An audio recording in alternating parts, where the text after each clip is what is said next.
My name is Victor, and I'd like to demonstrate the experimental feature of installing the Mesos frameworks through the Mini Mesos command line interface.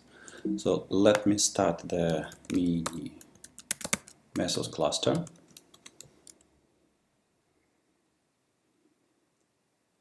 The cluster is starting, so it will start one Mesos master and 3 agents.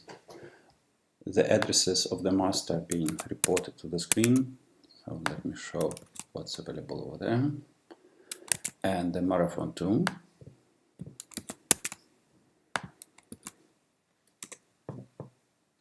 So in both applications we see that there is nothing being reported just because it's absolutely clean master. It shows though that we have 3 slaves, Mesos slaves, which corresponds to the containers we have running over here. Our test framework is very simple. It doesn't know what the zookeeper is, and therefore in order to install it we need to provide an IP address of the Mesos master.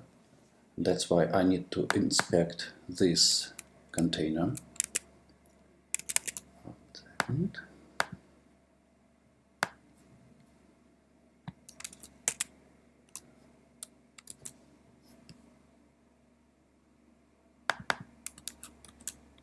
So this is an IP address which I need to provide to the test framework, otherwise it won't be able to find the master. So that's an address which I already had here.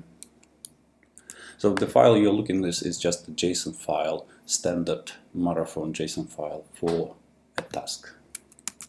Save the changes, and now I try to install this framework.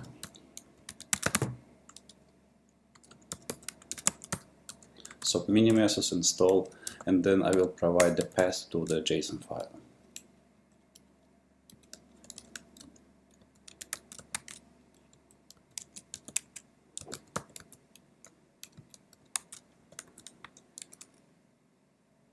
The framework is arranged in such a way that it uses the offered resources and start very simple HTTP servers that will start responding to the request through the browser. So the framework is installed, and we can see this also in the Marathon. We see the Hello World scheduler running here, and in Mesos we see a number of tasks being executed. One of them is actually the schedule itself, and others are the executors. And the frameworks, it shows one Marathon, the framework, which is a part of the Mini Mesos cluster, and then we have the just installed test framework with 6 active tasks, which again corresponds nicely with running containers. So every web server, HTTP server, will be running one of those. And if we inspect